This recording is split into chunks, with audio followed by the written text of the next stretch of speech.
Hi friends, ಇದು ಮಸ್ತ್ ಮಗ ಚಾನೆಲ್ನ ಇಂಟರ್ನ್ಯಾಷನಲ್ ಬುಲೆಟಿನ್ ಸುತ್ತು ಜಗತ್ತು. ನಾನು ಅಮರ್ ಪ್ರಸಾದ್. ಸಿಂಹದ ಬಾಯಿಗೆ ಸಿಕ್ಕ ನರಿ ರೀತಿಯಾಗಿರೋ ಪಾಕಿಸ್ತಾನ ಈಗ ಮತ್ತೆ ಯುದ್ಧದ ಊಳಿಡೋಕೆ ಶುರು ಮಾಡಿದೆ. ದಿಲ್ಲಿ ಉಗ್ರ ದಾಳಿ ಅಂತ ಭಾರತ ಘೋಷಿಸಿದ್ದೇ ತಡ ಪಾಕಿಸ್ತಾನಕ್ಕೆ ಭಯ ಶುರುವಾಗಿದೆ. ಪಾಕ್ ರಕ್ಷಣಾ ಮಂತ್ರಿ ಖ್ವಾಜಾ ಆಸಿಫ್ ಭಾರತವನ್ನ ಕೆಣಕಿದ್ದಾರೆ. ಫೈಟ್ ಮಾಡೋಣ ಬಾ ಅನ್ನೋ ರೀತಿಯಲ್ಲಿ ಇವರಿಗೆ ಕಡಿತಾ ಇರುತ್ತಂತ ಕಾಣುತ್ತೆ.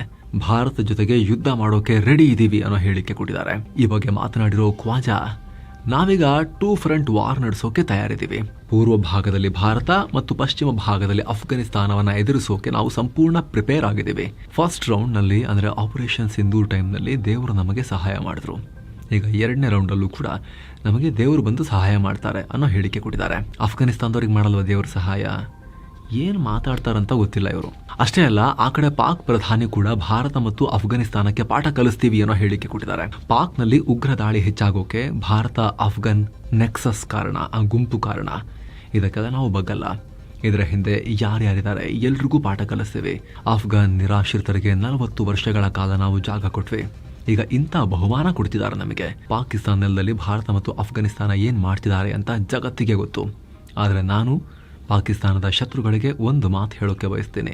ನಾವು ಹಿಂದೆನೂ ನಿಮಗೆ ಸರಿಯಾಗಿ ರಿಪ್ಲೈ ಕೊಟ್ಟಿದ್ದೀವಿ, ನೆಕ್ಸ್ಟ್ ಕೂಡ ರಿಪ್ಲೈ ಕೊಡ್ತೀವಿ ಅನ್ನೋ ಹೇಳಿಕೆ ಕೊಟ್ಟಿದ್ದಾರೆ. ಈ ಮೂಲಕ ಭಾರತ ನೇರವಾಗಿ ಪಾಕಿಸ್ತಾನದ ಹೆಸರು ತಗೊಳ್ಳದೇ ಇದ್ರೂ ಕೂಡ ಅವರೇ ನಮ್ಮ ಮೇಲೆ ಅಟ್ಯಾಕ್ ಮಾಡಬಹುದು ಅಂತ ಪಾಕ್ ಆಳೋಕೆ ಶುರು ಮಾಡಿದೆ.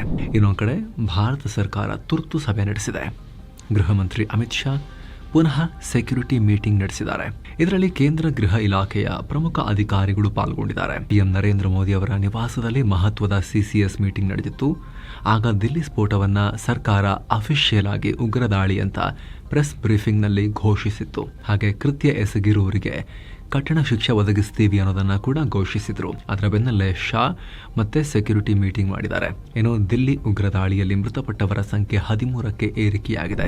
ಈ ನಡುವೆ ರೆಡ್ ಫೋರ್ಡ್ ಇಕೋಸ್ಪೋರ್ಟ್ ಕಾರನ್ನ ವಶಕ್ಕೆ ಪಡೆದ ನಂತರ ಪೊಲೀಸರೀಗ ದಿಲ್ಲಿ ಉಗ್ರ ದಾಳಿಗೆ ಲಿಂಕ್ ಹೊಂದಿದೆ ಎನ್ನಲಾಗ್ತಿರೋ ಮತ್ತೊಂದು ಶಂಕಿತ ಕಾರಿನ ಹಿಂದೆ ಬಿದ್ದಿದ್ದಾರೆ. 3ನೇ ಕಾರು ಮಾರುತಿ ಬ್ರಿಜಾವನ್ನ ವಶಕ್ಕೆ ಪಡೆಯೋಕೆ ಅನೇಕ ಸೆಕ್ಯೂರಿಟಿ ಏಜೆನ್ಸಿಗಳು ಬೇಟೆ ಶುರು ಮಾಡಿಕೊಂಡಿವೆ.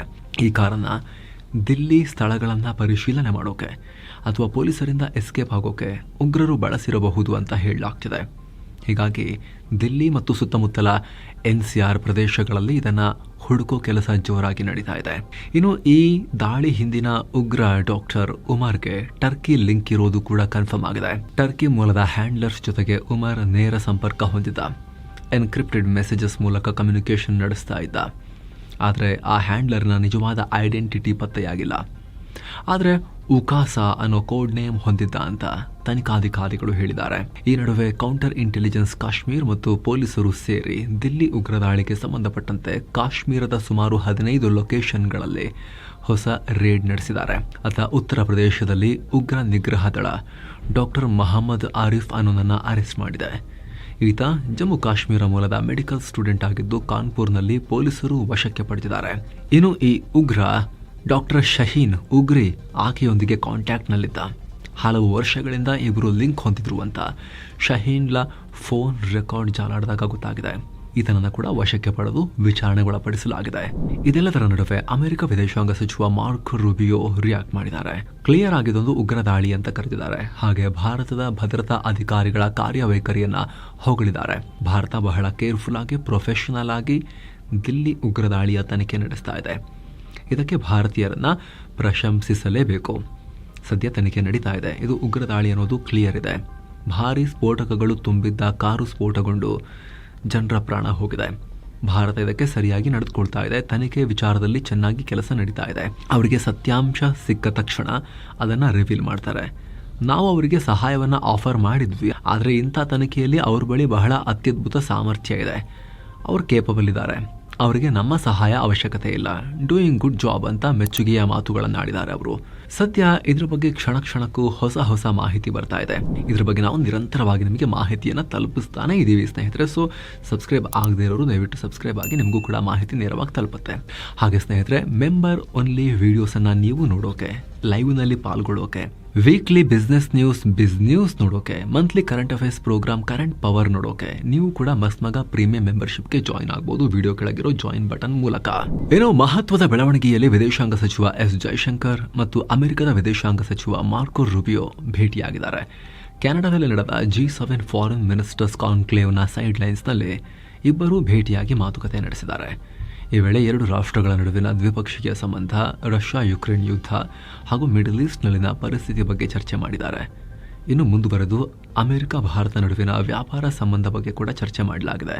ಅಲ್ಲದೆ ಇತ್ತೀಚೆಗಷ್ಟೇ ಡೊನಾಲ್ಡ್ ಟ್ರಂಪ್ ಭಾರತ-ಅಮೆರಿಕ ನಡುವಿನ ವ್ಯಾಪಾರ ಮಾತುಕತೆ ಅಂತಿಮ ಹಂತದಲ್ಲಿದೆ, ಇಬ್ಬರಿಗೂ ನ್ಯಾಯಯುತವಾದ ಒಂದು ಒಪ್ಪಂದಕ್ಕೆ ಶೀಘ್ರ ನಾವು ಬರ್ತೀವಿ ಅನ್ನೋ ಹೇಳಿಕೆ ಕೊಟ್ಟಿದ್ರು. ಅದರ ಬೆನ್ನಲ್ಲೇ ಈ ಭೇಟಿ ನಡೆದಿದೆ. ಏನು ಸ್ನೇಹಿತರೆ, ವರದಿ ಮುಂದುವರಿಸುವ ಮುನ್ನ ಎಲ್ಲಿ ನೋಡಿದ್ರು ಈಗ ಡಯಾಬಿಟೀಸ್ ಇದೆಯಲ್ಲ, ಸಕ್ಕರೆ ಕಾಯಿಲೆ, ಇದು ಬಂದ ಮೇಲೆ ಜನ ತುಂಬಾ ಡಯಟ್ ಎಲ್ಲ ಚೇಂಜ್ ಮಾಡ್ತಾರೆ. ಆದರೆ ಒಂದು ಮುಖ್ಯವಾಗಿರೋ ವಿಚಾರವನ್ನ ಮರಿತಾರೆ, ಅದು ತಮ್ಮ ಆಹಾರಕ್ಕೆ ಫೈಬರ್ ಮತ್ತು ಪ್ರೋಟೀನ್ ಅನ್ನ ಆಡ್ ಮಾಡೋದು. ಶುಗರ್ ಕಂಟ್ರೋಲ್ಗೆ ವೆರಿ ವೆರಿ ಇಂಪಾರ್ಟೆಂಟ್. ಭಾರತೀಯರ ಮನೆ ಆಹಾರದಲ್ಲಿ ಫೈಬರ್ ಮತ್ತು ಪ್ರೋಟೀನ್ ಸರಿಯಾಗಿ ಸಿಗೋದೇ ಇಲ್ಲ. ಇದೇ ಕಾರಣಕ್ಕೆ ಬಂದಿದೆ protein X diabetes care. Breakfast ನ ಸೈಜ್ ಅನ್ನ ಸ್ವಲ್ಪ ಕಮ್ಮಿ ಮಾಡಿಕೊಂಡು ಒಂದು glass protein X diabetes care ತಗೊಂಡಾಗ ಶುಗರ್ ಸ್ಪೈಕ್ಸ್ 59% ಕಮ್ಮಿ ಆಗಿರೋದು ಕ್ಲಿನಿಕಲ್ ಟೆಸ್ಟ್ ನಲ್ಲಿ ಗೊತ್ತಾಗಿದೆ.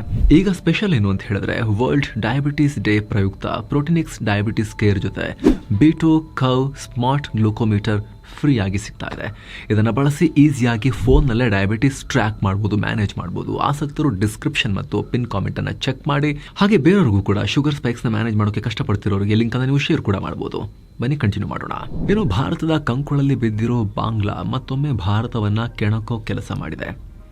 ಬಾಂಗ್ಲಾದ ಸೋಕಾಲ್ಡ್ ಮುಖ್ಯಸ್ಥ ಮೊಹಮ್ಮದ್ ಯೂನಸ್ ಮತ್ತೆ ಸೋಕಾಲ್ಡ್ ಗ್ರೇಟರ್ ಬಾಂಗ್ಲಾದೇಶ್ ಮ್ಯಾಪ್ ಅನ್ನ ಬೇರೆ ರಾಷ್ಟ್ರಗಳಿಗೆ ಹಂಚೋದನ್ನು ಮುಂದುವರೆಸಿದ್ದಾರೆ. ಕೆನಡಾದ ನಿಯೋಗಕ್ಕೂ ಕೊಟ್ಟಿದ್ದಾರೆ. ಭಾರತದ ಈಶಾನ್ಯ ರಾಜ್ಯಗಳು ಬಾಂಗ್ಲಾದ ಭಾಗ ಅಂತ ತೋರಿಸುವ ಮ್ಯಾಪನ್ನು ಯೂನಸ್ ಬಾಂಗ್ಲಾಗೆ ಭೇಟಿ ಕೊಟ್ಟಿದ್ದ ಸೆನೆಟರ್ ಸಲ್ಮಾ ಅತಾವುಲ್ಲಾ ಜಾನ್ ನೇತೃತ್ವದ ಕೆನಡಾ ನಿಯೋಗಕ್ಕೆ ಗಿಫ್ಟ್ ಆಗಿ ಕೊಟ್ಟಿದ್ದಾರೆ. ಈ ಮೂಲಕ ಪಾಕ್ ಪ್ರೇಮಿ ಯೂನಸ್ ಭಾರತಕ್ಕೆ ಮತ್ತೊಮ್ಮೆ ಪ್ರಚೋದನೆಯನ್ನ ಕೊಡ್ತಾ ಇದ್ದಾನೆ. ಸದ್ಯ ಭಾರತ ಈ ವಿಚಾರವಾಗಿ ಯಾವುದೇ ಪ್ರತಿಕ್ರಿಯೆ ಕೊಟ್ಟಿಲ್ಲ. ಆದರೆ ಕೆಲ ದಿನಗಳ ಹಿಂದೆ ಪಾಕಿಸ್ತಾನಕ್ಕೆ ಟರ್ಕಿಗೆ ಹಿಂಗೆ ಮ್ಯಾಪ್ ಕೊಟ್ಟಿದ್ರು. ಇನ್ನು ಇದೆಲ್ಲದರ ನಡುವೆ ಬಾಂಗ್ಲಾಗೆ ಎಲ್ಲಿ ನೋಯಿಸಬೇಕು ಆ ಜಾಗಕ್ಕೆ ಭಾರತ ಜಾಡಿಸುತ್ತಿದೆ. ಭಾರತದಲ್ಲಿ ಆಶ್ರಯ ಪಡಿತಾ ಇರೋ ಬಾಂಗ್ಲಾ ನಾಯಕಿ ಶೇಖ್ ಹಸೀನಾಗೆ ಮೇನ್ ಸ್ಟ್ರೀಮ್ ಮೀಡಿಯಾಗಳಲ್ಲಿ ಇಂಟರ್ವ್ಯೂ ಕೊಡಿಸಲಾಗಿದೆ ಅವ್ರದ್ದು. ಇದಕ್ಕೆ ಈಗ ಬಾಂಗ್ಲಾ ಕೆಂಡಾಮಂಡಲವಾಗಿದೆ. ಈ ವಿಚಾರವಾಗಿ ಬಾಂಗ್ಲಾ ವಿದೇಶಾಂಗ ಇಲಾಖೆಯಲ್ಲಿ ಢಾಕಾದಲ್ಲಿರೋ ಭಾರತದ ಡೆಪ್ಯೂಟಿ ಹೈ ಕಮಿಷನರ್ ಪವನ್ ಬಾದೆಯವರನ್ನ ಕರೆಸಿ ತನ್ನ ಬಾಧೆಯನ್ನು ಹೊರಹಾಕಿದೆ ಬಾಂಗ್ಲಾ. ತಲೆಮರೆಸಿಕೊಂಡಿರೋ ಶೇಖ್ ಹಸೀನಾರಿಗೆ ಭಾರತ ಸರ್ಕಾರ ಮೇನ್ ಸ್ಟ್ರೀಮ್ ಮೀಡಿಯಾಗಳಲ್ಲಿ ಇಂಟರ್ವ್ಯೂ ಕೊಡಿಸ್ತಾ ಇದೆ. ಬಾಂಗ್ಲಾದಲ್ಲಿ ದ್ವೇಷ ಹರಡೋಕೆ ಮತ್ತು ಭಯೋತ್ಪಾದಕ ಕೃತ್ಯಗಳನ್ನು ಹರಡೋಕೆ ವೇದಿಕೆ ಕೊಡೋದ್ರಿಂದ ನಿಮ್ಮ ದ್ವಿಪಕ್ಷೀಯ ಸಂಬಂಧ ಚೆನ್ನಾಗಾಗಲ್ಲ. ಶೇಖ್ ಹಸೀನಾರಿಗೆ ಮಾತಾಡೋಕೆ ಬಿಡಬೇಡಿ ಅಂತ ಭಾರತ ಸರ್ಕಾರಕ್ಕೆ ಅವರು ಆಗ್ರಹ ಮಾಡಿದ್ದಾರೆ. ಇನ್ನೊಂದು ಕಡೆ ಬಾಂಗ್ಲಾದಲ್ಲಿ ಹೈ ಅಲರ್ಟ್ ಘೋಷಿಸಲಾಗಿದೆ. ಶೇಖ್ ಹಸೀನಾ ವಿರುದ್ಧ ತೀರ್ಪು ಹೊರಡಿಸುವ ದಿನಾಂಕವನ್ನ ಬಾಂಗ್ಲಾದ ನ್ಯಾಯಮಂಡಳಿ ಅನೌನ್ಸ್ ಮಾಡುತ್ತೆ. ಈ ಘೋಷಣೆಗೂ ಮುನ್ನ ಬಾಂಗ್ಲಾದಲ್ಲಿ ಕಚ್ಚಾ ಸ್ಫೋಟಕ ಮತ್ತು ಬೆಂಕಿಯ ಮೂಲಕ ಸಿಕ್ಕಲ್ಲೆಲ್ಲ ದಾಳಿ ಮಾಡಲಾಗ್ತಿದೆ. ಅಪರಿಚಿತರು ಯೂನುಸ್ರ ಗ್ರಾಮೀಣ ಬ್ಯಾಂಕ್ಗಳನ್ನೇ ಟಾರ್ಗೆಟ್ ಮಾಡಿ ದಾಳಿ ಮಾಡ್ತಿದ್ದಾರೆ. ಬಾಂಗ್ಲಾದ ಪೂರ್ವ ಬ್ರಹ್ಮನ್ ಬರಿಯಾದಲ್ಲಿರೋ ಬ್ಯಾಂಕ್ಗೆ ನುಗ್ಗಿ ಬೆಂಕಿ ಇಟ್ಟಿದ್ದಾರೆ. ಜೊತೆಗೆ ಢಾಕಾ ರೈಲ್ವೆ ಸ್ಟೇಷನ್ನಲ್ಲಿನ ಬೋಗಿಯನ್ನು ಕೂಡ ಸುಟ್ಟು ಹಾಕಿದ್ದಾರೆ. ಹಾಗೆ ಢಾಕಾ ಯೂನಿವರ್ಸಿಟಿ ಸೇರಿ ಹಲವು ಕಡೆ ಕಚ್ಚಾ ಸ್ಫೋಟಕಗಳು ಕೂಡ ಸ್ಫೋಟಿಸಿವೆ. ಹಾಗೆ ಬಸ್ಗಳಿಗೂ ಬೆಂಕಿ ಇಡಲಾಗಿದೆ. ಹೀಗಾಗಿ ಬಾಂಗ್ಲಾ ಅಲರ್ಟ್ನಲ್ಲಿದೆ. ಸಭೆಗಳನ್ನು ನಡೆಸದಂತೆ, ಗುಂಪು ಸೇರದಂತೆ ಢಾಕಾ ಪೊಲೀಸರು ಬ್ಯಾನ್ ಹಾಕಿದ್ದಾರೆ. ಸದ್ಯ ಈ ದಾಳಿಗಳಲ್ಲಿ ಯಾವುದೇ ಸಾವು ನೋವು ಆಗಿರೋ ಬಗ್ಗೆ ವರದಿಯಾಗಿಲ್ಲ. ಆದರೆ ಪ್ರಕ್ಷುಬ್ಧ ವಾತಾವರಣ ಬಾಂಗ್ಲಾದಾದ್ಯಂತ ನಿರ್ಮಾಣ ಆಗಿದೆ. ಇನ್ನು ಪಾಕಿಸ್ತಾನದಲ್ಲಿ ಮತಾಂಧ ಮುನೀರಂಗೆ ಪರಮಾಧಿಕಾರ ಕೊಡೋ ಪಾಕ್ ಸಂವಿಧಾನದ 27ನೇ ತಿದ್ದುಪಡಿ ಮಸೂದೆಯನ್ನ ಅದನ್ನು ಸಂಸತ್ತು ಅಂಗೀಕಾರ ಮಾಡಿದೆ. 230 ಸಂಸದರು ಈ ತಿದ್ದುಪಡಿ ಪರವಾಗಿ ಮತ ಚಲಾಯಿಸಿದ್ದು 4 ಇದನ್ನ ವಿರೋಧಿಸಿ ವೋಟ್ ಹಾಕಿದ್ದಾರೆ. 3/2 ಬಹುಮತದೊಂದಿಗೆ ಮುನೀರನನ್ನ ಈಗ ಪಾಕಿಸ್ತಾನದ ಮಿಲಿಟರಿ ಡಿಕ್ಟೇಟರ್ ಮಾಡೋಕೆ ಹೊರಟಿದ್ದಾರೆ ಇಂಡೈರೆಕ್ಟ್ ಆಗಿ. ಈ ತಿದ್ದುಪಡಿ ಮಸೂದೆ ಪ್ರಕಾರ ಪಾಕ್ ಸೇನಾ ಮುಖ್ಯಸ್ಥ ಈ ಸೋಕಾಲ್ಡ್ ಫೀಲ್ಡ್ ಮಾರ್ಷಲ್ ಆಸಿಮ್ ಮುನೀರಾ ಇನ್ನು ಮುಂದೆ ಚೀಫ್ ಆಫ್ ಡಿಫೆನ್ಸ್ ಫೋರ್ಸಸ್ ಅಂದರೆ ರಕ್ಷಣಾ ಪಡೆಗಳ ಮುಖ್ಯಸ್ಥನಾಗ್ತಾನೆ. 3 ಪಡೆಗಳಿಗೆ ಮುನೀರ್ ಆದೇಶ ಕೊಡ್ತಾನೆ.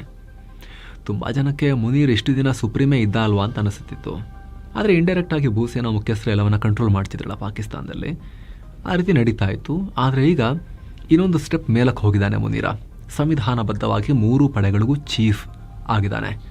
ಅವನಿಗಾಗಿ ಹೊಸ ಹುದ್ದೆಯನ್ನು ಕ್ರಿಯೇಟ್ ಮಾಡ್ಕೊಂಡಿದ್ದಾನೆ. ಜೊತೆಗೆ ಮುನೀರಂಗೆ ಈ ತಿದ್ದುಪಡಿಯಿಂದ ಕಾನೂನು ರಕ್ಷಣೆಯನ್ನು ಕೂಡ ಕೊಡಲಾಗಿದೆ. ಮುನೀರ್ ಏನೇ ಆದೇಶ ಕೊಟ್ಟರು ಆತನನ್ನು ಕೋರ್ಟ್ನಲ್ಲಿ ವಿಚಾರಿಸೋ ಹಾಗಿಲ್ಲ, ಪ್ರಶ್ನೆ ಕೂಡ ಮಾಡೋ ಹಾಗಿಲ್ಲ. ಅವಧಿ ಮುಗಿದ್ರೂ ಕೂಡ ರ್ಯಾಂಕ್ ಹಾಗೆ ಕಂಟಿನ್ಯೂ ಆಗುತ್ತೆ. ಸಾಯೋ ತನಕ ಆತ ಯೂನಿಫಾರ್ಮ್ ಹಾಕೊಂಡಿರ್ಬೋದು, ಹಾಕೊಳ್ತಾನೆ ಅಂತ ಕಾಣುತ್ತೆ. ಈ ರೀತಿ ತಿದ್ದುಪಡಿಯಲ್ಲಿ ಅವಕಾಶ ಕೊಡಲಾಗಿದೆ. ಜೊತೆಗೆ ಪಾಕ್ ಸುಪ್ರೀಂ ಕೋರ್ಟ್ ಅಧಿಕಾರವನ್ನು ಮಿತಿಗೊಳಿಸಲಾಗಿದೆ. ಸುಪ್ರೀಂ ಕೋರ್ಟ್ನ ರೆಕ್ಕೆ ಕಟ್ ಮಾಡಿದ್ದಾರೆ. ಇದಕ್ಕೆ ಸಂಬಂಧಪಟ್ಟಂತೆ ಸ್ನೇಹಿತರೆ ನಾವು ಈ ವಿಶೇಷ ವರದಿಯಲ್ಲಿ ಪೂರ್ಣವಾಗಿ ಮಾಹಿತಿಯನ್ನು ಕೊಟ್ಟಿದ್ವಿ. ಆಸಕ್ತರು ಇದನ್ನು ಚೆಕ್ ಮಾಡಬಹುದು. ಇನ್ನು ಪಾಕ್ನಲ್ಲಿ ರಾಜಕೀಯ ವೇಷ ತೊಟ್ಟ ಉಗ್ರರು ವಿಶೇಷವಾಗಿ ಕಾಣಿಸ್ಕೊಂಡಿದ್ದಾರೆ. ಮಂಗಳವಾರ ಇಸ್ಲಾಮಾಬಾದ್ ಕೋರ್ಟ್ ಹೊರಗೆ ಸ್ಫೋಟ ಆಗಿ 12 ಜನ ಪ್ರಾಣ ಕಳ್ಕೊಂಡಿದ್ರಲ್ಲ, ಹಲವರು ಗಾಯಗೊಂಡಿದ್ರಲ್ಲ. ಅಲ್ಲಿ ಉಗ್ರ ಹಫೀಜ್ ಸಯೀದ್ನ ಲಷ್ಕರ್ ಉಗ್ರ ಸಂಘಟನೆಯ political wing Pakistan Markaz Muslim league PMML ರಕ್ಷಣೆ ಮತ್ತು ಪರಿಹಾರ ಕಾರ್ಯ ನಡೆಸಿದೆ. ಇವರು ವಾಲಂಟಿಯರ್ ಡ್ರೆಸ್ ಹಾಕಿ ಕೈಯಲ್ಲಿ ಧ್ವಜ ಹಿಡ್ಕೊಂಡು ಸಾರ್ವಜನಿಕವಾಗಿ ಭಯೋತ್ಪಾದನೆಯನ್ನು ಖಂಡಿಸುವ ಹೇಳಿಕೆ ಕೊಟ್ಟಿದ್ದಾರೆ. ಹಾಗೆ ಪಾಕಿಸ್ತಾನವನ್ನು ಭಯೋತ್ಪಾದನೆಯಿಂದ ಮುಕ್ತಗೊಳಿಸ್ತೀವಿ ಅನ್ನೋ ಪ್ರತಿಜ್ಞೆ ಕೂಡ ಮಾಡಿದ್ದಾರೆ. ಅಂದಹಾಗೆ ಪಾಕ್ನಲ್ಲಿ ಈ ಪಾರ್ಟಿ ರಿಜಿಸ್ಟರ್ ಕೂಡ ಹೌದು. ಚುನಾವಣೆಯಲ್ಲಿ ಸ್ಪರ್ಧಿಸಿ ಮೇನ್ ಸ್ಟ್ರೀಮ್ ಪಾಲಿಟಿಕ್ಸ್ಗೂ ಕೂಡ ಎಂಟ್ರಿ ಕೊಡೋಕೆ ಪ್ರಯತ್ನ ಪಡ್ತಾ ಇದೆ. ಇನ್ನು ಇಸ್ಲಾಮಾಬಾದ್ ಸ್ಫೋಟದ ನಂತರ ನಾವು ಕ್ರಿಕೆಟ್ ಆಡಲ್ಲ ಅಂತ ಶ್ರೀಲಂಕಾ ಕ್ರಿಕೆಟ್ ತಂಡ ವಾಪಸ್ ಅವ್ರ ಮನೆಗೆ ಹೋಗೋಕೆ ಮುಂದಾಗಿತ್ತು. ಆದರೆ ಶ್ರೀಲಂಕಾ ಕ್ರಿಕೆಟ್ ಬೋರ್ಡ್ ತನ್ನ ಆಟಗಾರರಿಗೆ ಎಚ್ಚರಿಕೆ ಕೊಟ್ಟಿದೆ. ವಾಪಸ್ ಬರಬೇಡಿ, ಬಂದರೆ ಕ್ರಮ ತಗೋತೀವಿ ಅಂದಿದೆ. ಇದು ವಿವಾದಕ್ಕೆ ಕಾರಣ ಆಗಿದೆ. ಲಂಕಾ ಬೋರ್ಡ್ಗೆ ಕ್ರಿಕೆಟೇ ಹೆಚ್ಚಾಯ್ತಾ, ಆಟಗಾರರ ಜೀವಕ್ಕಿಂತ ದುಡ್ಡೇ ಹೆಚ್ಚಾಯ್ತಾ ಅನ್ನೋ ಆಕ್ರೋಶ ವ್ಯಕ್ತವಾಗ್ತಿದೆ. ಪಾಕ್ ಮತ್ತು ಶ್ರೀಲಂಕಾ ನಡುವೆ ಏಕದಿನ ಪಂದ್ಯಗಳು ನಿಗದಿಯಾಗಿದ್ವು. ಆದರೆ ಸ್ಫೋಟ ಆದ ನಂತರ ಅಲ್ಲಿ ಆತಂಕ ಶುರುವಾಗಿತ್ತು. ಲಂಕಾ ಕ್ರಿಕೆಟಿಗರಿಗಂತೂ ಪಾಕಿಸ್ತಾನ ಅಂದರೆ ಭಯ ಆಗುತ್ತೆ. ಯಾಕಂದರೆ ಅವ್ರು ಆಡಬೇಕಾದ್ರೆ ಸ್ಟೇಡಿಯಂಗೆ ನುಗ್ಗಿದ್ರು ಉಗ್ರರು. ಸ್ಟೇಡಿಯಂ ಒಳಗಡೆಯಿಂದ ಹೆಲಿಕಾಪ್ಟರ್ ಇಳಿಸಿ ಆಮೇಲೆ ಅವ್ರನ್ನ ಕರ್ಕೊಂಡು ಹೋಗಿ ಬಚಾವ್ ಮಾಡಬೇಕಾಗಿತ್ತು. ಹೀಗಾಗಿ ಇಸ್ಲಾಮಾಬಾದ್ನಲ್ಲಿ ಸ್ಫೋಟ ಆಗ್ತಿದ್ದ ಹಾಗೆ ಆಟಗಾರರು ಹೆದರುಕೊಂಡ್ರು, ನಾವು ಆಡಲ್ಲ ಅಂತ ಹೇಳಿದರು. ಆದರೆ ಶ್ರೀಲಂಕಾ ಬೋರ್ಡ್ ಮಾತ್ರ ಆಡ್ಬಿಟ್ಟೆ ಬನ್ನಿ ಅಂತ ಹೆದರಿಸ್ತಾ ಇದೆ. ಏನೋ ಶ್ರೀಲಂಕಾ ಕ್ರಿಕೆಟ್ ಬೋರ್ಡ್ ಈ ರೀತಿ ಆದೇಶ ಕೊಟ್ಟ ಬೆನ್ನಲ್ಲೇ ಏಷ್ಯಾ ಕಪ್ ಕಳ್ಳ ಮೊಹಸಿನ್ ನಖ್ವಿ ಲಂಕಾ ತಂಡಕ್ಕೆ ಕೃತಜ್ಞತೆ ಹೇಳಿದ್ದಾರೆ. ಪಾಕಿಸ್ತಾನ ಪ್ರವಾಸವನ್ನು ಮುಂದುವರಿಸಿದ್ದಕ್ಕೆ ಮೆಚ್ಚುಗೆ ವ್ಯಕ್ತಪಡಿಸಿದ್ದಾರೆ. ಏನು ಪಾಕ್ ಮತ್ತು ಅಫ್ಘಾನ್ ತಾಲಿಬಾನಿಗಳ ನಡುವಿನ ಶಾಂತಿ ಮಾತುಕತೆ ಬಿದ್ದು ಹೋಗೋಕೆ ಇನ್ನೊಂದು ಕಾರಣ ಬಹಿರಂಗ ಆಗಿದೆ. TTPಗಳ ವಿರುದ್ಧ ಫತ್ವಾ ಹೊರಡಿಸಿ ಅಂತ ಪಾಕಿಸ್ತಾನ ತಾಲಿಬಾನಿಗಳಿಗೆ ಹೇಳಿತ್ತು, ಆಗ್ರಹ ಮಾಡಿತ್ತು. ಆದರೆ ತಾಲಿಬಾನ್ ಇದನ್ನು ನಿರಾಕರಿಸಿತ್ತು. ನಮ್ಮ ಮುಖ್ಯಸ್ಥ ಫತ್ವಾ ಹೊರಡಿಸೋದಕ್ಕೆ ಮುಫ್ತಿ ಅಲ್ಲ, ಅವರು ಎಮೀರ್. ಫತ್ವಾ ಹೊರಡಿಸೋದಕ್ಕೆ ಪ್ರತ್ಯೇಕ ಇಲಾಖೆ ಇದೆ, ದಾರುಲ್ ಇಫ್ತಾ ಫತ್ವಾ ಹೊರಡಿಸುತ್ತೆ ಅಂತ ನಾವು ಪಾಕಿಸ್ತಾನಕ್ಕೆ ತಿಳಿಸಿದ್ವಿ ಅಂತ ಈಗ ತಾಲಿಬಾನ್ನ ಉಪ ಆಂತರಿಕ ಸಚಿವ ರೆಹಮತುಲ್ಲಾ ನಜೀಬ್ ಹೇಳಿದ್ದಾರೆ. ಪಾಕಿಸ್ತಾನದಲ್ಲಿನ ಎಲ್ಲ ಯುದ್ಧಗಳನ್ನು ಕಾನೂನು ಬಾಹಿರ ಅಂತ ಘೋಷಿಸೋಕೆ ಪಾಕ್ನವರು ತಾಲಿಬಾನ್ಗೆ ರಿಕ್ವೆಸ್ಟ್ ಮಾಡಿದ್ರು. ಇದನ್ನು ತಾಲಿಬಾನ್ ನಿರಾಕರಿಸಿತು. ಇದು ಕೂಡ ಶಾಂತಿ ಒಪ್ಪಂದ ಹಳ್ಳೆ ಹಿಡಿಯೋಕೆ ಮುಖ್ಯ ಕಾರಣ ಅಂತ ಮಿಡಲ್ ಈಸ್ಟರ್ನ್ ಮಾಧ್ಯಮಗಳು ರಿಪೋರ್ಟ್ ಮಾಡಿವೆ. ಇನ್ನು ಥೈಲ್ಯಾಂಡ್ ಮತ್ತು ಕಾಂಬೋಡಿಯಾ ನಡುವೆ ಮತ್ತೆ ಹೊಡೆದಾಟ ಆಗಿದೆ. ಟ್ರಂಪ್ರ ಶಾಂತಿ ಒಪ್ಪಂದ ಮುರಿದು ಬೀಳೋ ರೀತಿ ಕಾಣಿಸ್ತಾ ಇದೆ. ಥೈಲ್ಯಾಂಡ್ ನಾಗರಿಕರು ನಮ್ಮ ನಾಗರಿಕರ ಮೇಲೆ ಗುಂಡು ಹಾರಿಸಿದ್ದಾರೆ ಅಂತ ಕಾಂಬೋಡಿಯಾ ಸರ್ಕಾರ ಆರೋಪಿಸಿದೆ. ಈ ದಾಳಿಯಲ್ಲಿ ಒಬ್ಬರು ಪ್ರಾಣ ಕಳ್ಕೊಂಡಿದ್ದು 3 ಗಾಯಗೊಂಡಿದ್ದಾರೆ. ಇತ್ತ ಥೈಲ್ಯಾಂಡ್ ಕೂಡ ದಾಳಿ ಮಾಡಿದ್ದನ್ನ ಒಪ್ಕೊಂಡಿದೆ. ನಮ್ಮ ಭೂಮಿಯಲ್ಲಿ ಕಾಂಬೋಡಿಯಾ ಸೈನಿಕರು ಗುಂಡು ಹಾರಿಸಿದ್ರು, ಹಾಗಾಗಿ ನಾವು ಪ್ರತಿದಾಳಿ ಮಾಡಿದ್ವಿ ಅಷ್ಟೇ ಅಂತ ಥೈಲ್ಯಾಂಡ್ ಸೇನಾ ವಕ್ತಾರ ವಿನ್ಥೈ ಸುವರಿ ಹೇಳಿಕೆ ಕೊಟ್ಟಿದ್ದಾರೆ. ಅಂದಹಾಗೆ ದೇಗುಲ ಮತ್ತು ಅದರ ಸುತ್ತಮುತ್ತಲಿನ ಜಾಗಕ್ಕಾಗಿ ಥೈಲ್ಯಾಂಡ್ ಮತ್ತು ಕಾಂಬೋಡಿಯಾ ನಡುವೆ ಶತಮಾನಗಳಿಂದ ವಿವಾದ ಇದೆ. ಕೆಲ ದಿನಗಳ ಹಿಂದೆ ಯುದ್ಧ ಆಗಿ ಸಣ್ಣ ಪ್ರಮಾಣದಲ್ಲಿ ಗಡಿ ಪ್ರದೇಶಗಳಲ್ಲಿನ ಸುಮಾರು 3 ಲಕ್ಷಕ್ಕೂ ಅಧಿಕ ಜನರನ್ನ ಸ್ಥಳಾಂತರ ಮಾಡಬೇಕಾಗಿ ಬಂದಿತ್ತು. ಆದರೆ ಕೌಲಾಲಂಪುರ್ನಲ್ಲಿ ಟ್ರಂಪ್ ಮತ್ತು ಮಲೇಷ್ಯಾ PM ಅನ್ವರ್ ಇಬ್ರಾಹಿಂ ಮಧ್ಯಸ್ಥಿಕೆಯಲ್ಲಿ ಇವರಿಬ್ಬರ ನಡುವೆ ಶಾಂತಿ ಒಪ್ಪಂದ ಆಗಿತ್ತು. ಈಗ ಮತ್ತೆ ಗಡಿಯಲ್ಲಿ ಕಿತ್ತಾಡ್ಕೊಂಡಿದ್ದಾರೆ. ಇನ್ನು H1B ವೀಸಾ ವಿಚಾರವಾಗಿ ಅಮೆರಿಕದ ಟ್ರೆಜರಿ ಸೆಕ್ರೆಟರಿ ಸ್ಕಾಟ್ ಬೆಸೆಂಟ್ ದೊಡ್ಡ ಹೇಳಿಕೆ ಕೊಟ್ಟಿದ್ದಾರೆ. ನಮ್ಮ ಅಧ್ಯಕ್ಷ ಟ್ರಂಪ್ ಈ ವೀಸಾ ಪಾಲಿಸಿಯನ್ನು ತಂದಿದ್ದು ವಿದೇಶಿಗರು ಖಾಯಂ ಆಗಿ ಇಲ್ಲಿರೋಕೆ ಅಲ್ಲ, ನಮ್ಮ ಅಮೆರಿಕನ್ ವರ್ಕರ್ಸ್ಗೆ ಸ್ಕಿಲ್ಡ್ ಫಾರಿನ್ ಎಕ್ಸ್ಪರ್ಟ್ಗಳು ಟ್ರೈನಿಂಗ್ ಕೊಡೋಕೆ ತಾತ್ಕಾಲಿಕವಾಗಿ ಈ ವೀಸಾಗಳನ್ನು ಡಿಸೈನ್ ಮಾಡಿರೋದು ಅನ್ನೋ ಹೇಳಿಕೆ ಕೊಟ್ಟಿದ್ದಾರೆ. ಇದು ಅಮೆರಿಕದ manufacturing, semiconductor production, ship building ಅನ್ನು ಪುನರ್ ನಿರ್ಮಿಸೋಕೆ ಅಮೆರಿಕ ಹೆಣೆದಿರೋ ನಾಲೆಜ್ ಟ್ರಾನ್ಸ್ಫರ್ ಸ್ಟ್ರಾಟಜಿ. ಅಮೆರಿಕನ್ ಉದ್ಯೋಗಿಗಳಿಗೆ ತರಬೇತಿ ಕೊಟ್ಟು ಆಮೇಲೆ ಮನೆಗೆ ವಾಪಸ್ ಹೋಗಿ ನಂತರ ಅವರ ಅಧಿಕಾರವನ್ನು ಕಂಟಿನ್ಯೂ ಮಾಡ್ಕೊಂಡು ಹೋಗ್ತಾರೆ, ಟೇಕ್ ಓವರ್ ಮಾಡ್ತಾರೆ ಅನ್ನೋ ರೀತಿಯಲ್ಲಿ ಸ್ಕಾಟ್ ಬೆಸೆಂಟ್ ಹೇಳಿಕೆ ಕೊಟ್ಟಿದ್ದಾರೆ. ಏನು ಅಮೆರಿಕದ ಇತಿಹಾಸದಲ್ಲೇ ಅತಿ ದೀರ್ಘಾವಧಿಯ ಗವರ್ಮೆಂಟ್ ಶಟ್ ಡೌನ್ಗೆ ಅಂತೂ ಇಂತೂ ಕೊನೆಗಾಲ ಬಂದಿದೆ. ನಾವು ಈ ವರದಿಯಲ್ಲಿ ಇದ್ರ ಬಗ್ಗೆ ಡೀಟೇಲ್ ಆಗಿ ಮಾಹಿತಿ ಕೊಟ್ಟಿದ್ವಿ. ಗವರ್ಮೆಂಟ್ ಶಟ್ ಡೌನ್ ಅಂದ್ರೆ ಏನು, ಸರ್ಕಾರನೇ ಬಂದಾಗತ್ತಾ ಎಲ್ಲ ಇದರಲ್ಲಿ ಎಕ್ಸ್ಪ್ಲೇನ್ ಮಾಡಿದ್ವಿ. ಈಗ ಬರೋಬ್ಬರಿ 43 ದಿನಗಳ ಶಟ್ ಡೌನ್ ಬಳಿಕ ಅಮೆರಿಕ ಸರ್ಕಾರ ಮತ್ತೆ ಬಾಗಿಲು ತೆರೆದು ಕೆಲಸ ಶುರು ಮಾಡಿದೆ. ಅಮೆರಿಕ ಸರ್ಕಾರ ಶಟ್ ಡೌನ್ ಅಂತ್ಯಗೊಳಿಸುವ ಬಿಲ್ ಸೆನೆಟ್ ಮತ್ತು ಹೌಸ್ ಆಫ್ ರೆಪ್ರೆಸೆಂಟೇಟಿವ್ಸ್ ನಲ್ಲೂ ಕೂಡ ಪಾಸ್ ಮಾಡ್ಕೊಂಡಿದ್ದಾರೆ. ಅಂತಿಮವಾಗಿ ಇದು ಟ್ರಂಪ್ ಟೇಬಲ್ ಮುಂದೆ ಬಂದಿದ್ದು ಅದಕ್ಕೆ ಅವರು ಸೈನ್ ಮಾಡಿ ಶಟ್ ಡೌನ್ ತೆಗೆದು ಹಾಕಿದ್ದಾರೆ. ಅಕ್ಟೋಬರ್ 1ರಿಂದ ಶುರುವಾಗಿದ್ದ ಶಟ್ ಡೌನ್ನಿಂದಾಗಿ ಅನೇಕ ಸರ್ಕಾರಿ ಉದ್ಯೋಗಿಗಳು ಸಂಬಳವಿಲ್ಲದೆ ಮನೇಲಿ ಕೂರೋ ರೀತಿಯಾಗಿತ್ತು. ಸಾವಿರಾರು ಜನರನ್ನ ಟ್ರಂಪ್ ಕೆಲಸದಿಂದ ವಜಾ ಕೂಡ ಮಾಡಿದ್ರು. ಅಮೆರಿಕದ ವಿಮಾನಯಾನಕ್ಕಂತೂ ಭಾರಿ ಹೊಡೆತ ಬಿದ್ದಿತ್ತು. ಸಿಬ್ಬಂದಿ ಕೊರತೆಯಿಂದ 20,000 ವಿಮಾನಗಳು ಕ್ಯಾನ್ಸಲ್ ಮತ್ತು ಡಿಲೇ ಆಗಿದ್ವು. ಈಗ ಇದಕ್ಕೆಲ್ಲ ಬ್ರೇಕ್ ಬೀಳ್ತಿದೆ. ಈ ಬಗ್ಗೆ ಪ್ರತಿಕ್ರಿಯೆ ಕೊಟ್ಟಿರೋ ಡೊನಾಲ್ಡ್ ಟ್ರಂಪ್, ಅಮೆರಿಕ ಈವರೆಗೆ ಅಲ್ಪಾವಧಿಯ ವಿಪತ್ತನ್ನು ಫೇಸ್ ಮಾಡಿತ್ತು, ಇವೆಲ್ಲ ಡೆಮೊಕ್ರಾಟ್ಸಿಂದ ಉಂಟಾಗಿತ್ತು. ಆದರೆ ಈಗೆಲ್ಲ ಸರಿಯಾಗಿದೆ, ಹಾಗಾಗಿ ಈಗಲೇ ಎಲ್ಲ ಉದ್ಯೋಗಿಗಳು ಕೆಲಸಕ್ಕೆ ವಾಪಸ್ ಆಗಬೇಕು ಅನ್ನೋ ಹೇಳಿಕೆ ಕೊಟ್ಟಿದ್ದಾರೆ. ಏನು, ಶಟ್ಡೌನ್ ಟೈಮ್ನಲ್ಲಿ ವೇತನ ರಹಿತವಾಗಿ ಕೆಲಸ ಮಾಡಿದವರಿಗೆ ಟ್ರಂಪ್ ದೊಡ್ಡ ಬಂಪರ್ ಘೋಷಣೆ ಮಾಡಿದ್ದಾರೆ. $10,000 ಬೋನಸ್ ಕೊಡ್ತೀನಿ ಅಂತ ಹೇಳಿ ಘೋಷಿಸಿದ್ದಾರೆ. ಏನೋ ಇರಾನ್ನ ಬ್ಯಾಲಿಸ್ಟಿಕ್ ಮಿಸೈಲ್ ಪ್ರೋಗ್ರಾಮ್ಗೆ ಲಿಂಕ್ ಹೊಂದಿರೋ 32 ಕಂಪನಿ ಮತ್ತು ವ್ಯಕ್ತಿಗಳ ಮೇಲೆ ಅಮೆರಿಕ ಸ್ಯಾಂಕ್ಷನ್ಸ್ ಹಾಕಿದೆ. ಇದರಲ್ಲಿ ಭಾರತ ಮತ್ತು ಚೀನಾಗೂ ಸೇರಿದ ಕಂಪನಿಗಳು ಮತ್ತು ವ್ಯಕ್ತಿಗಳಿದ್ದಾರೆ. ಭಾರತ ಮೂಲದ farm lane private limited company ಮೇಲೆ ಸ್ಯಾಂಕ್ಷನ್ಸ್ ಬಿದ್ದಿದೆ. ಇವು ಇರಾನ್ನ ಬ್ಯಾಲಿಸ್ಟಿಕ್ ಮಿಸೈಲ್ ಮತ್ತು ಡ್ರೋನ್ ಉತ್ಪಾದನೆಗೆ ಸಪೋರ್ಟ್ ಮಾಡ್ತಿವೆ, ಅದಕ್ಕೆ ಸ್ಯಾಂಕ್ಷನ್ಸ್ ಅಂತ ಅಮೆರಿಕ ಹೇಳಿದೆ. ಇನ್ನು 3 ದಿನಗಳ ಬೋಟ್ಸ್ವಾನಾ ಪ್ರವಾಸದಲ್ಲಿರೋ ರಾಷ್ಟ್ರಪತಿ ದ್ರೌಪದಿ ಮುರ್ಮು ಅಲ್ಲಿಂದ ಮತ್ತೆ ಭಾರತಕ್ಕೆ 8 ಚೀತಾಗಳನ್ನು ತರೋ ಯೋಜನೆಯನ್ನ ಅಧಿಕೃತವಾಗಿ ಅನೌನ್ಸ್ ಮಾಡಿದ್ದಾರೆ. ಬೋಟ್ಸ್ವಾನಾ ಅಧ್ಯಕ್ಷ ಡೂಮಾ ಬೊಕೊ ಮತ್ತು ರಾಷ್ಟ್ರಪತಿ ದ್ರೌಪದಿ ಮುರ್ಮು ಈ ಘೋಷಣೆಯನ್ನ ಮಾಡಿದ್ದಾರೆ. ಚೀತಾಗಳನ್ನ ಭಾರತಕ್ಕೆ ಕಳಿಸೋ ಯೋಜನೆಗೆ ಬೋಟ್ಸ್ವಾನಾದ ಅಧ್ಯಕ್ಷರಿಗೆ ಮತ್ತು ಜನತೆಗೆ ಕೃತಜ್ಞತೆ ಅನ್ನೋ ಹೇಳಿಕೆಯನ್ನ ಕೊಟ್ಟಿದ್ದಾರೆ. ಸೊ ಫ್ರೆಂಡ್ಸ್, ಇದಾಗಿತ್ತು ಇವತ್ತಿನ ಜಗತ್ತಿನ ಸುತ್ತಾಟ. Thank you so much. ಆಗಲೇ ಹೇಳಿದ ಬೀಟೋ ಗ್ಲೂಕೋಮೀಟರ್ ಫ್ರೀ ಇರೋ ಪ್ರೋಟೀನೆಕ್ಸ್ ಆಫರ್, ಅದನ್ನು ಆಸಕ್ತರು ಚೆಕ್ ಮಾಡ್ಬೋದು. ಡಿಸ್ಕ್ರಿಪ್ಷನ್ ಮತ್ತು ಪಿನ್ ಮಾಡಿರೋ ಕಾಮೆಂಟ್ನಲ್ಲಿ ನೋಡೋ ಮೂಲಕ ಮತ್ತೆ ಭೇಟಿ ಆಗ್ತಿರೋಣ. ನಮಸ್ತೆ.